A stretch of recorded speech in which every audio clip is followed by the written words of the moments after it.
Aujourd'hui, on a très souvent l'idée que le sculpteur attaque directement la pierre. Cette idée, elle nous vient largement de l'exemple de Michel-Ange, qui est un peu le sculpteur par excellence, dont le génie peut s'attaquer directement à la matière dure, qui va faire émerger la forme de manière presque magique de la matière inerte. Cette image-là est très trompeuse.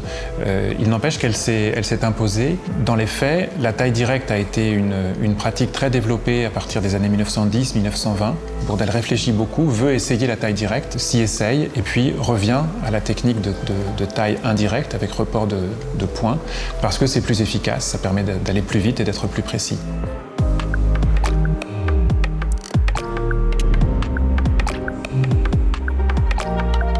La machine à mettre au point est un outil de mesure en 3 dimensions. Elle va permettre la reproduction du modèle en plâtre dans la pierre.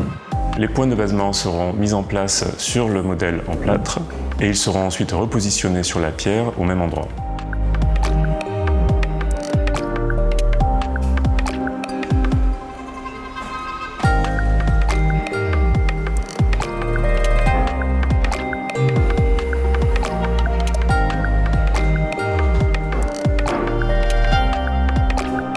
Dans un premier temps, la pierre est épanelée.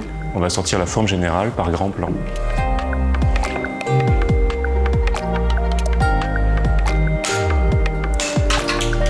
Le plus gros de la matière est enlevé à l'aide de la chasse et de la broche. On va aller chercher l'ébauche. Pour cela, on utilise la machine à mettre au point, posée sur les 3 points de basement. Un bras articulé muni d'une sonde, fixé sur la machine, va permettre de trouver un 4e point.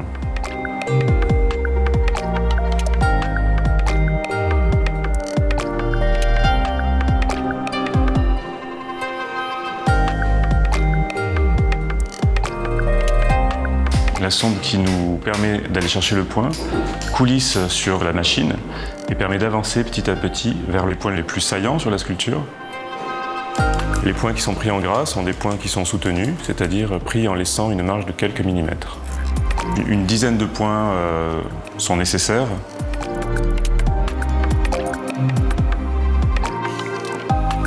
Pour aller chercher les points que l'on appelle justes, qui sont les points à la dimension exacte de la sculpture, le metteur au point réalisera un petit trou et qui permettra de distinguer les points du dégrossi des points justes. Et au final, il doit y en avoir 150 points à peu près, 150 à 200 points.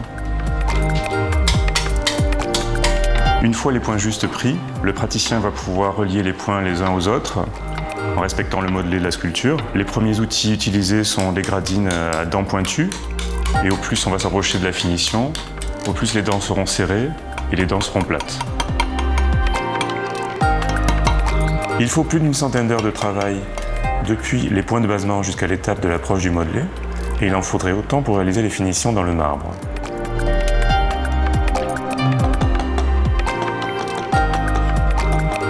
Le travail de finition va consister à faire disparaître les points à l'aide d'outils plats, de râpes,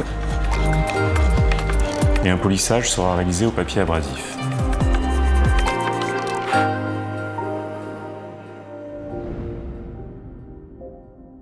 La taille indirecte avec mise au point a beaucoup d'avantages en réalité pour l'artiste. Elle permet d'abord de reproduire de manière précise les formes définies dans le modèle. On gagne du temps en se trompant moins. Un autre avantage consiste en la délégation d'une partie du travail, parce que la mise au point, que ce soit avec les 3 compas ou avec la machine, c'est un travail très long. On reporte des mesures plusieurs centaines de fois vers le bloc. Donc le sculpteur gagne du temps en laissant d'autres personnes qu'il recrute, auxquelles il donne des conseils, dont il valide le travail, mais lui peut se donner à d'autres travaux pendant ce temps-là.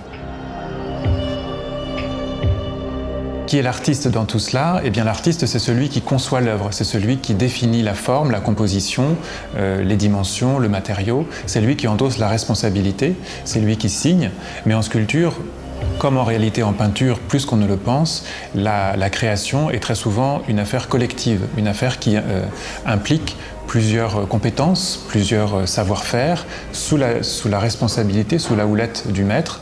Travaillent dans l'atelier des mouleurs, des modeleurs, des metteurs au point, des praticiens, des fondeurs également qui vont réaliser cette fois la transcription non pas en marbre, mais en bronze, de la forme définie par le maître. Mais c'est toujours lui qui, in fine, valide, considère que oui, le travail est achevé, cette œuvre est prête à être vendue.